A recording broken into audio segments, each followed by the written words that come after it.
This is the Lone Crater YouTube. We hope this video helps. You begin by making sure your TV actually supports AirPlay.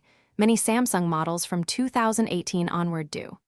Once done, connect both devices to the same Wi-Fi network so they can discover each other.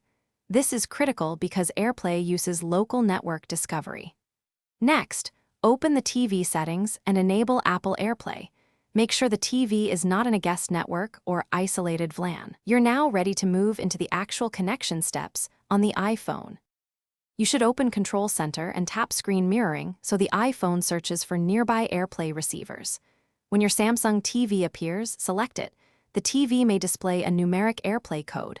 Enter that on your iPhone to pair securely. If you only want audio, use the AirPlay icon inside the music or video app and pick the TV instead. Make sure your iPhone stays unlocked during initial pairing. Once paired, connections are faster and apps will stream directly to the TV. To finish, verify audio and video sync. If you want to stop, open Control Center and tap Stop Mirroring.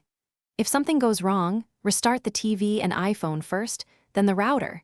This clears discovery issues and often fixes AirPlay pairing. Make sure both devices are on the same SSID and that the TV's AirPlay is not set to require a password you don't know.